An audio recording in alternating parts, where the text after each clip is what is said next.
Olá, estudante! Tudo bem com você? Meu nome é Guiomar e nessa aula nós iremos falar sobre efeitos de sentido. Eu sei que no seu PET tem a proposta de vocês analisarem uma música, qual que é a mensagem que essa música está transmitindo. Como o texto é uma música, e não deixa de ser um texto poético, um texto literário, nós precisamos analisar ali qual que é a proposta do autor ao escolher aquelas palavras para estarem naquele texto. Por isso, essa aula é muito importante para ajudá-los a analisar essa música. Então, funções da linguagem. Nós usamos a linguagem para quê? Qual que é a função básica da linguagem? Vamos relembrar, é comunicar. E através de palavras, gestos, expressões. Lembrem-se que a linguagem, como a função básica dela é de se comunicar, nós não nos comunicamos apenas por meio de palavras, também nós nos comunicamos por meio de gestos, expressões, Quando a pessoa está com o semblante mais aberto, ela transmite uma mensagem. Quando ela está com o semblante mais fechado, ela também transmite uma mensagem. A linguagem, então, é múltipla. Nem sempre nos comunicamos da mesma forma, da mesma maneira. A linguagem possui, além da função básica, que é de comunicar, 6 funções ou finalidades básicas, as quais são: primeira, função referencial ou denotativa. Transmite uma informação objetiva sobre a realidade. Lembrem-se que função denotativa ou denotação é o quê? É a linguagem no seu sentido literal, objetivo, É o significado que está ali no dicionário. Então, o foco está no referente, na mensagem, no assunto. Uma notícia de jornal, por exemplo, traz uma linguagem objetiva, O leitor ele precisa de ler e entender o que está proposto, o que aconteceu ali, naquele fato, enfim. Artigos científicos, a linguagem também é objetiva.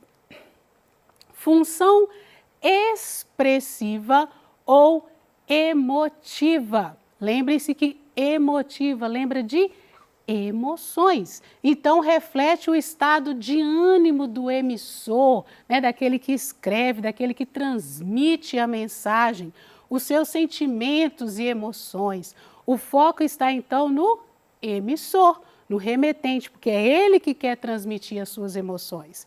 Uso de pontuações e interjeições. Então, quando eu digo, ah, que coisa boa, ou ah, que coisa boa, então eu estou transmitindo um sentimento. Número 3, função apelativa ou conativa. Professora, que palavra estranha, mas vamos lá. Seu objetivo é influenciar o receptor ou destinatário, com a intenção de convencê-lo de algo ou dar-lhe ordens. Foco está no receptor, porque eu quero convencê-lo, então eu tenho que elaborar uma linguagem que venha o quê? Persuadir, convencer aí a pessoa que está ouvindo e recebendo a mensagem.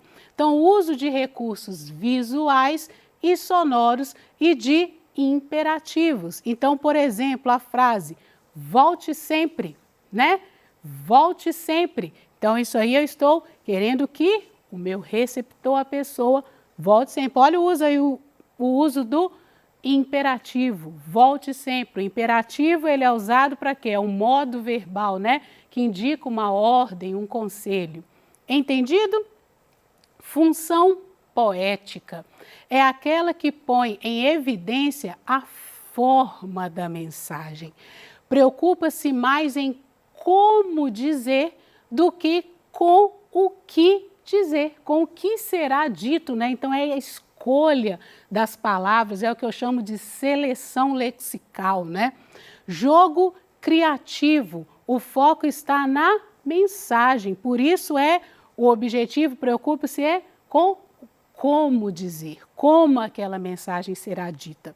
Presente em textos literários, publicitários, HQs. Vamos ver um exemplo? Aqui, né? Beba Coca-Cola. Esse aqui é um poema visual de Décio Pignatari, né? Poesia visual que explora palavras, o jogo de palavras, né? A forma aqui como está distribuída as palavras. Então, esse é um exemplo. Entendido? Função fática está vinculada ao contato no ato da comunicação.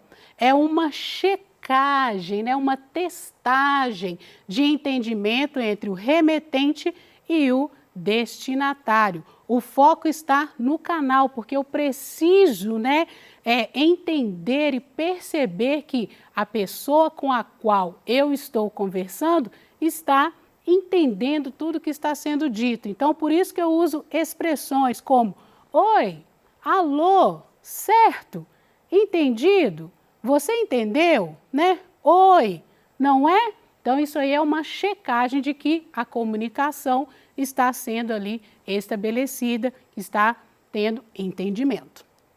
Função metalinguística refere-se à metalinguagem, que ocorre quando o emissor explica um código usando o próprio código. Por isso, o foco está no código. Por exemplo, como assim, professor? Explica melhor. Vamos lá.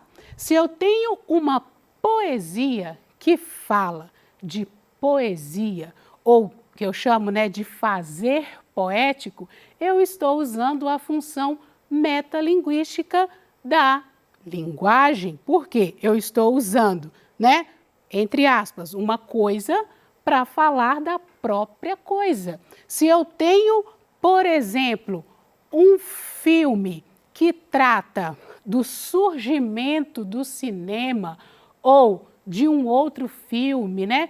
Isso também é função metalinguística, é quando você usa o código para explicar o próprio código. O dicionário também, porque eu uso palavras para explicar o sentido de palavras. Então, o dicionário também tem a função metalinguística. Entendido? Figuras de linguagem, então. Como eu disse, o texto que você está trabalhando não deixa de ser um texto literário também, né? Um gênero literário. Por isso que você precisa compreender as funções da linguagem e algumas figuras de linguagem. E o que são? São recursos expressivos empregados para gerar efeitos nos discursos, ampliando a ideia que se pretende passar e que não seria possível com o uso restrito e literal das palavras. O que significa isso? Quando eu escolho, lembra da seleção lexical que eu disse anteriormente? A escolha das palavras, né? A seleção das palavras, eu faço isso para quê? Para que a mensagem seja transmitida da melhor maneira e explorando o sentido dessas palavras também. Num texto literário, né, a palavra flor, ela pode ter várias acepções, né? Não somente ali o sentido literal, né, como uma planta ou algo assim, mas pode significar o quê? Beleza também, ok? Pode significar juventude, né? Então, é explorando o sentido da palavra. Esses recursos são frequentemente encontrados em textos literários, pois priorizam a alteração da sintaxe, ou seja, da função da palavra, da semântica, que é o sentido, da forma e da sonoridade das palavras. Tudo isso aqui, olha, nós podemos perceber lá naquele poema de Décio Pignatário, porque ele explora tudo isso aqui, né? A função, o sentido, a forma e da sonoridade das palavras, a pronúncia, né? Indica o uso criativo da linguagem. Por isso que quando eu estou lendo um texto literário, eu não posso me ater somente ao sentido literal das palavras. Entendido? Ler um texto literário, então, requer esses conhecimentos, saber das funções da linguagem e do uso das figuras de linguagem. Classificação das figuras de linguagem, figuras de palavras.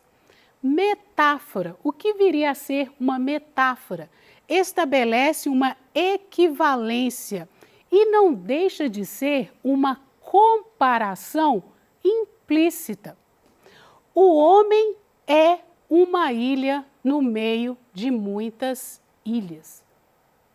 Eu não posso traduzir, eu não posso estabelecer o sentido literal dessa frase aqui. O homem é uma ilha. Quer dizer que o homem é uma ilha mesmo? Não. Quer dizer que o homem, vamos lembrá-la ali, né? Vamos pensar no que a palavra ilha, né, nos remete. Nos remete à solidão, à separação, não é isso? Então, eu estou implicitamente comparando o homem a uma ilha, mas eu pego as acepções da palavra ilha, o significado da palavra ilha e aplico o quê? No ser humano. Então, geralmente a metáfora é isso, eu pego coisas de universos diferentes, ok? Mas as acepções, é isso que eu vou explorar.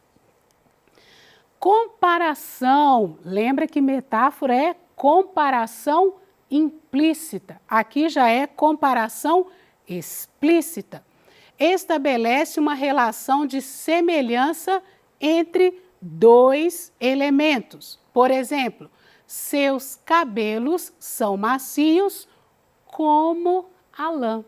Percebam que na figura de linguagem comparação, eu uso as palavras como, tal qual. Então, essa é a diferença principal entre metáfora e comparação, porque na metáfora eu não uso essas expressões, como, tal qual, igual, certinho? Entendido? Personificação. Professora, que palavra grande, né? O que isso significa? Personificar. Lembra a pessoa, certo? Persona, né? Quanto se atribui características humanas a seres inanimados, ou seja, eu pego características que são próprias dos seres humanos e estabeleço para seres inanimados. Por exemplo, as flores se alegram com a primavera. Então, se alegrar é uma característica própria dos seres humanos. Sim ou não? Não é isso? Então, eu pego essas características, esses atributos humanos e estabeleço para seres inanimados. Metonímia consiste no uso de uma palavra em lugar de outra por possuir uma relação de sentido. E há vários casos de metonímia, não dá para trazer todos aqui. Vamos a alguns. Metonímia continente pelo conteúdo, né? Existe uma relação de sentido ali. Então, tomamos um copo de água. Na verdade, nós falamos isso muito, né? Mas na verdade, você tomamos um copo de água. Na verdade, você tomou água, certo? Então, por isso que às vezes algumas pessoas até se corrigem, né? Tomou um copo com água e não de água. Metonímia, o autor pela obra. Então, li Machado de Assis. Na verdade, você não leu Machado de Assis. Na verdade, você leu uma obra, um livro de Machado de Assis. Não é isso? Mas isso é uma figura de linguagem.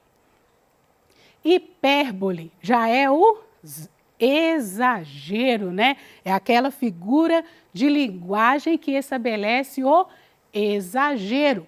Por exemplo, morri de rir da piada. Eu morri de rir. Isso é um exagero, não é isso? Na verdade, você não morreu de rir, você achou muito engraçado. Eufemismo, quando se requer atenuar o que é desagradável. Vamos a um exemplo? Ele foi encontrar-se com Deus. Isso aí é para não dizer que a pessoa morreu. Ou então, ela faleceu. Alguns autores também colocam essa palavra falecer como eufemismo para atenuar, né, a palavra morrer. Entendido? Ironia consiste na expressão de uma ideia quando se quer realmente dizer o contrário. Não para de chover. Que ótima ideia vir para a praia hoje, hein? Isso é uma ironia. Paradoxo. Quando duas expressões opostas são utilizadas de maneira que foge à lógica. Olhem o exemplo. Amor é fogo que arde sem se ver. Então, como que uma coisa pode arder e você não perceber? É ferida que dói e não se sente. Como uma coisa pode doer e você não sentir? Isso é paradoxo. Antítese consiste no uso de duas palavras ou ideias com significados opostos. Então, o exemplo, morte, vida, Severina. São duas ideias opostas e no mesmo contexto, na mesma palavra. Morte, vida, Severina. Morte, vida. Coisas contrárias, certo? Então, alguns alunos, eles confundem muito, né? Antítese com paradoxo. Mas lembrem-se que paradoxo é o quê? Aquilo que foge à lógica. Amor é fogo que arde sem se ver. Como assim? Né? Uma coisa pode arder e você não perceber. É ferida que dói e não se sente. A mesma coisa. Como pode uma coisa doer e você não sentir? Agora, antítese consiste no uso de duas palavras ou ideias com significados opostos, no mesmo conceito. Não foge à lógica. Elas são duas palavras opostas usadas no mesmo conceito. Então, aqui estão algumas das nossas referências e eu espero que nessa aula você tenha aprendido que para ler um texto literário, você precisa ter esses conhecimentos. Saber que num texto literário ou num texto, né, como exemplo, um texto poético, um poema, uma poesia, por exemplo, você não pode estabelecer o sentido literal da palavra, senão você vai ter dificuldades no entendimento. Você precisa de compreender que o autor, ele explora, ok? Os sentidos das palavras. Então, eu espero que nessa aula você tenha aprendido aí sobre as figuras de linguagem e sobre as funções de linguagem. Então, muito obrigada e até a próxima.